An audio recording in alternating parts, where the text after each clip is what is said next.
Entertainment Soldier here, and I'm back to talk about Daredevil Born Again, Season 1, Episode 4, and my thoughts on this episode. It's not getting any better, is it? This episode was very disappointing. It doesn't feel like this series is amounting to anything. I'm even getting bored of the Fisk storyline at this point. I mean, I will say this. The only good bit for me in this film was the end scene with the two major characters. And that scene just showed me where these two characters should be at this point. But unfortunately, that's not where they are.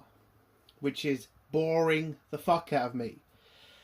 And the show itself, I mean, it's just not moving fast enough. I mean, you bring back a important character in this show, and he's there for one scene, and it really feels like nothing.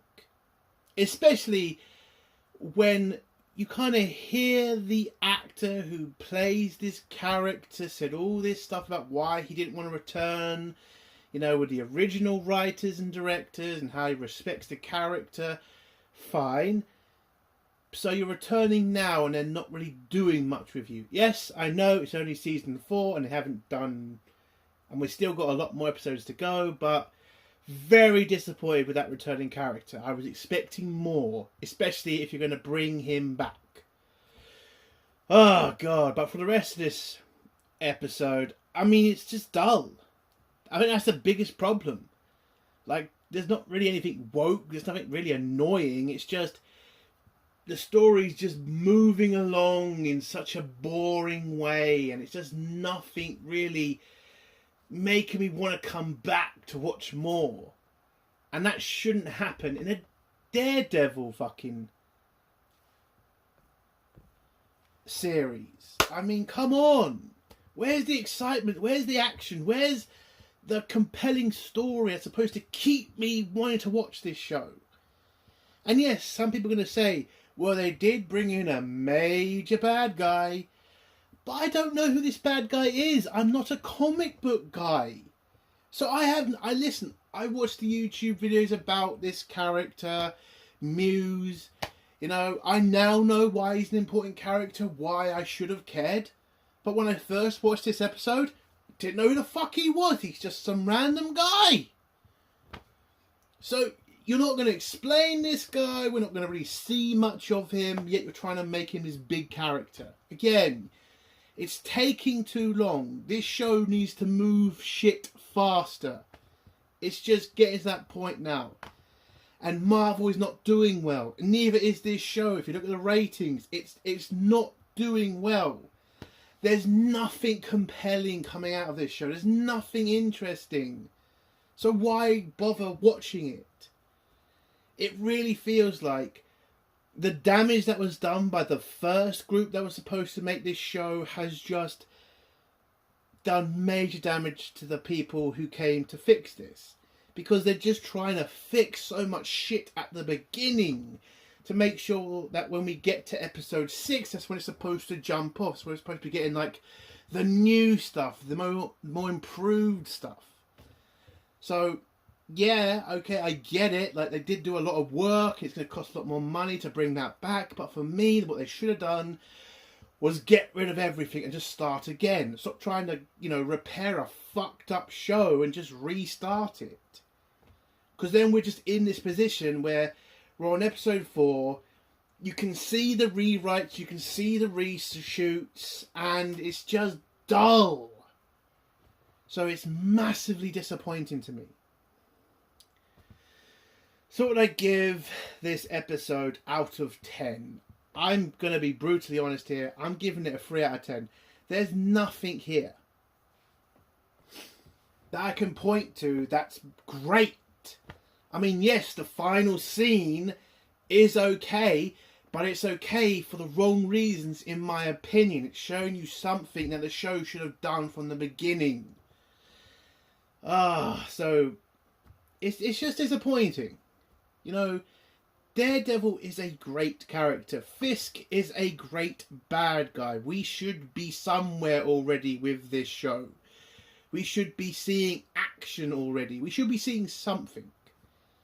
But all we're seeing right now is just Fisk moving around as a mayor and Matt just, walking around being a detective, but not really doing much in that department either. I mean, you can bring up the storyline with... Oh, I can't say that yet. I'll go into that in spoilers, but again, it's just disappointing. It's 3 out of 10. Let's get the spoilers. Now, if you don't want to hear spoilers, leave in 3, 2, 1. So, the episode starts off with the aftermath of White Tiger's death. Matt heading to the mortuary to recover the effects, and he talks to the doctor about how did the White Tiger die, did the police recover any evidence, and the doctor tells him all he knows is a bullet hit him square in the head, and the police have not been able to find any leads. Now, I think we all know the person who did kill the White Tiger was in fact a cop. I think at this point it's pretty obvious. And so Matt pretty much knows he isn't going to get anything from the police, and he's going to probably have to focus on this himself. But at the same moment, the White Tiger's niece comes in, and she's pretty sad about the loss of her uncle, and then she talks to Mark and says, you know who did this, you know the police killed my uncle, how are we going to get justice for, the White Tiger? And Matt has to calm her down and tell her, listen, I understand your pain, I understand what you're going through, but you have to let the law take its course. We have to let investigation happen and all of this stuff. And then she says, how can you believe that? We both know it was the police who did this, and that we all know that the police are going to be the ones to cover this up. So kind of Mark's been put in this kind of position where he knows she's right, but he still wants to defend the law. He doesn't want to go back to being a vigilante because of what happened to Foggy, and now he does still blame himself for his death. We then go to some train tunnels where we are introduced to Muse. Now, this is apparently a very good bad guy character. Apparently he's a great villain to Daredevil because of his powers. I'm not too sure he has powers in this series, but we'll find out. And so my problem with this character in this episode is I know I'm supposed to think this character is a major threat to Daredevil. But I'm not seeing it. I'm just seeing a guy who's apparently killed a person and is now taking him somewhere to do God knows what to him. So I get it. If you're new to the comics, if you're new to this, they're building it up. I get that. But for me, I would have just liked a little bit more from this character. Maybe see him kill somebody, not seeing the aftermath. Seeing how bloodthirsty this character is. Because again, if you go on YouTube, you find out about this character. This guy is a fucking nutcase. And I'm hoping this is where the series is going to pick up. Because Muse is a serious bad guy. So, a part of me is excited to see this character knowing the backstory now. But again, first watched the episode, had no idea who this person was. And I think that is a problem that the writers did make of their... Well, it is their fault, in my opinion. But yeah, so we see him walk through some train tunnels with a dead body, and then the scene goes off to Fisk in his fucking therapy session. And I'm getting really sick of this shit, because it's just dull. I get it. Him and Vanessa, want to deal with this problem they have with the marriage not working out. I get it. I get it's important to Fisk's character. But it's boring. It's like watching a soap. I don't want to watch this type of shit. Why is Fisk not in meetings threatening people? Why am I listening to this guy being such a little bitch? That's what it feels like. And it's just dull. my god, this is a comic book series. I should be fucking interested in every scene, on the majority of scenes, but Fisk in counselling, I'm bored of it. I don't care about his fucking relationship with Vanessa. I really don't. I want Fisk to be the fucking Kingpin. That's what I want. Not Fisk being this bitch. Oh god. So in the fucking therapy session, the therapist is pretty much asking questions about how Fisk felt about being cheated on by Vanessa. Did they ever talk about it? Vanessa kind of brings up there's a reason that she cheated on him. Because again, you gotta remember that this show was written by fucking woke morons. It's never the woman's fault when they cheat on you. It's always the man's fault. Not being around, not knowing, we got to feel sorry for her. No, that's fucking bullshit. Okay, you have a decision to make. You cheat or you don't. That's basically it. She could have got a divorce, she could have tried to wait, she could have done a number of things, but then they just have this stupid fucking scene of her just saying, well, my dad was a prick, so that's why I cheated. That's basically it. Her dad was a problem for her, and she kind of had the same feelings towards Fisk, and that's apparently what pushed her into the arms of another man. Then Fisk is asked about how the relationship between Vanessa and the other guy ended, and Fisk just said they had a conversation and he's not threatened him, he hasn't done anything to him, blah blah blah blah. By the way, we all knew that was bullshit, right? Come on, it was obviously bullshit. But Vanessa seems to believe him. Then when the therapy session is over, the therapist asks Vanessa to stay behind so they can have a secret chat, which, by the way, Fisk, of every fucking guy, is obviously going to know what that means when you're talking to the wife on their own. Seen it 100 times in shows. Is he hurting you? Are you feeling safe? Like, come on. I mean, it's just dull. Maybe they could have done an extra scene where she gave her a call. She arranged to have a private meeting with her another time. Don't make it so blatant. I mean, in the episode, Fisk literally says, because Vanessa tells him, oh, do you know why the therapist kept me back? He says, yeah, I know, she asked if you felt safe. It's pretty fucking obvious. But Vanessa tells her, listen, Fisk is many things, but he would never hurt me. And the therapist seems to think that's enough proof for her to just forget about that and not bring up again, apparently. So we go back to Matt, who's basically been sent to a jail cell to do some free lawyer work because he works for a big lawyer firm, and as the rules of many cities, big lawyering firms have to do favours for like the district attorney or something to do free work, and Matt kind of likes doing this. He likes giving back to the public because, again, he is a good guy, and the guy he's lumbered with is this absolute dickhead. And apparently this guy stole a bunch of cereal boxes. He's denying he did it, but there's so much evidence that he did. You know, eyewitnesses, CCTV,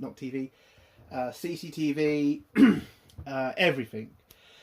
And this guy's pretty much annoyed that Matt's blind. He makes a bunch of jokes about it. Matt kind of gets a little bit pissed off, but shrugs it off. And the guy keeps telling him he doesn't want to do jail time. He just wants to do pro bono or something. And Matt kind of tries to tell him, you realise you're in like the shittest position possible, right? They have CCTV, eyewitnesses, they caught you with the merchandise. There's not really a lot of wiggle room Matt can do. But the guy just doesn't really listen to reason, just says, hey, you're my lawyer, go fuck you, sort it out, basically. So Matt leaves him and heads to the district attorney and says, can you do me a favour? Basically, these two know each other, and I think she does fancy Matt, so And Matt knows that, so he plays on her attractions and gets the best fucking deal for this criminal he can. So he goes back, tells him about it, and says, listen, I've come up with a great solution. Not great solution. I've come up with a great fucking compromise for you. You do 10 days in county. Today would also be counted on that, so you would only spend 9 days in there. And then you can go about your life again. And then we get this scene where it's kind of a little bit political, where he says, I can't do that because I have responsibilities. And I've already gone through this type of shit before. And the last time I went through this, I lost my government-funded money. And he then goes on about how the system keeps working against him, and that the system never lets him become free again. He feels trapped in a cycle, basically. And you can kind of see Matt because at the start he was pissed off, and he kind of says, this is the best deal I could get for you. I am pissed off that you're not grateful. But when the guy comes up with his own opinion about it, Matt seems to, accept that he's in the wrong and says, fine. But there's not really much they can do. This is a deal that's on the table for them. And this guy's just going to have to suck it up. Now, what I kind of thought of this scene was, I get it. The legal system in a lot of countries is kind of fucked up. And when you do try to sort yourself out, the system kind of punishes you more severely if you slightly fuck up. And I get that. And I do get this guy probably is trying to fix himself. But at the end of the day, that doesn't give you the right to then commit another crime. Because again, why did this guy nick cereal? Well, he nicked cereal because he felt entitled to have better food than he's able to get with the money he has. Now, for me, I get it. I was that poor once. I wanted the better food. I wanted the name brands, not the store brands. So I get where he's coming from. But I'm not on his side of this. I'm not on his side with this. Because I've been that dirt poor. And you have to suck it up and get better. And eventually work hard, sort yourself out, and you'll be able to afford it. Get a job. That's what I did. I left the military with nothing. I was in shit. I sorted myself out. I didn't need to go rob somebody to get the good stuff. I can now afford the good stuff. So I was kind of a little annoyed at this scene. Because I do get it, and I have had the urge. But again, it doesn't give you the right to steal. It doesn't. Just because you can't afford something doesn't give you the right to steal it. And that's just my thoughts on that. We then go to Fisk's employee, that kid who introduced him to the BB reporter. He's going out for drinks at the same reporter and accidentally lets something slip, which then gets back to Fisk, because Fisk is planning to build some sort of major shipping container place where, a kind of dock for all that stuff. And it's going to be a major boom to the New York economy. It's also going to fix a dangerous part of New York that the previous administration just gave up on and just let the criminals take control of. And Fisk is going to make this one of his major political plans, basically. So the woman that he has working with him, she's been in this world. She kind of tells Fisk it's going to take a very long time to get all this sorted out. There's going to be major steps that are going to need to be taken, and she has to remind Fisk that this isn't like his world or his old world. There's going to have to be a lot of work, a lot of people are going to have to be satisfied to make this project affordable and give the go-ahead for this to even go forward. And I'm starting to kind of think that maybe this is a part of Fisk's plan, because he has a plan. I mean, the end of this episode shows that Fisk has not completely turned good, let's just say. So you know something to do with his doc is got to be what his major plan is. I'm trying to think what it could be. Drug smuggling, people smuggling, who knows? But it's got to be a part of it. But he agrees to do what the woman says. You know, he'll go through the right channels. He'll kiss up to who he has to. When she heads off with Fisk's other employee, the English guy that Fisk has working with him kind of informs him about the fact that some of the criminal gangs are working in this area and they're kind of looking for domination now, one of them. And they're seeing Fisk as an easy target, which really does piss Fisk off, but there's not really much he can do as mayor at this point. And then he has to do some mayor things. He goes to a school sings a New York song to him, and you can kind of see Fisk isn't enjoying it, but he has to, you know, enjoy it because he is the mayor and these are kids. He then has to go to another place where they also then start singing the exact same song, which just pisses off Fisk even more. He's then informed about a leak that has happened in his administration that came from the boy attorney or whatever he is. And yeah, they think that he's a union buster because he has not talked to the unions about his project, which is supposed to clean up New York in a better way or something, but he didn't talk to the unions from the garbage collectors. Now they feel insulted and they feel like they're being threatened. So now the mayor is dealing with a strike. And he pretty much yells at his staff, but the staff member who did leak it, he owns up to it. Fisk then says everybody else to get out of the room. He yells at him, and the guy just gives like this major speech to Fisk about how loyal he is, how he accepts responsibility, and Fisk kind of sees that he is loyal and that he needs a lot of loyal people in this kind of job. So he tells the guy, I'm not going to fire you, but you get one chance, fuck up again, and that's it. But when Fisk says this to you, this isn't a firing, this is more like, you'll never do anything again. So I kind of like that scene. That was kind of a good scene.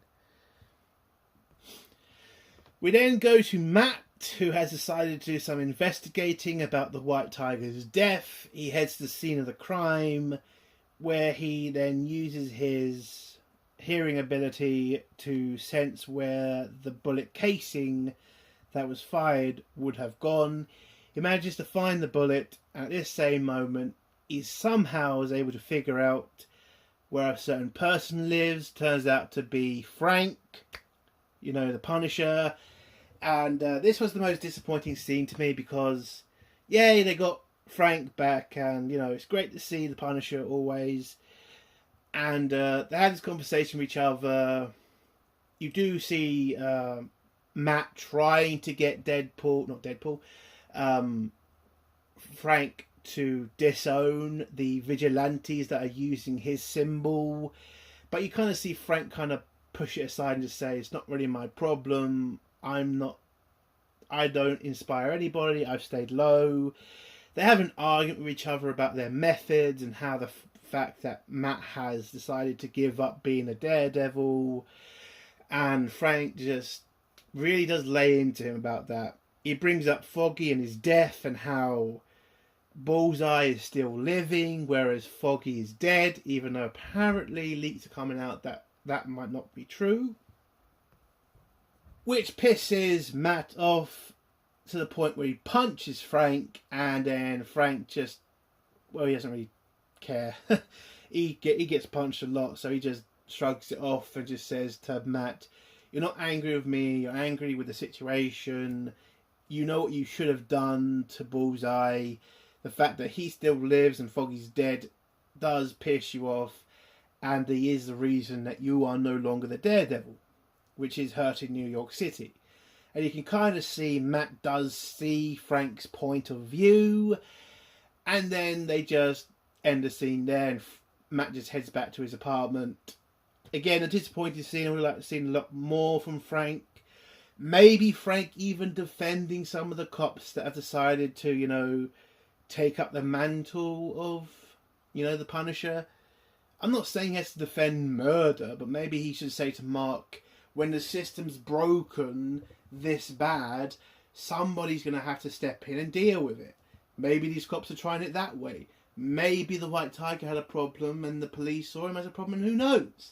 Had a debate about it. It just didn't really feel like a debate. It just felt like Matt yelling at Frank, and Frank just like do what he always does when Matt argues with him. It's like, yeah, I don't give a shit about your opinion. My way's better, your way's stupid, and that's just it. It's just dull. We then go to Fisk, who's having dinner with Vanessa, and Vanessa asks about should she be worried about Fisk, and Fisk just says to her, don't worry, I'm never going to hurt you, that's not me. And he has done nothing to her boyfriend. We then go to the final scene. We then go to Matt and his girlfriend talking with each other. Not really much in that scene. We then go to the final scene, and I would say the scene that's the best part of this episode, where you then see Matt training with his batons from Daredevil. You see all his uniform and his masks all set up, which was a great scene in my opinion. And then you get the best scene, which is Fisk walking down into a cellar, into his old, you know, hideout, I think, where we see the Kingpin for the first time.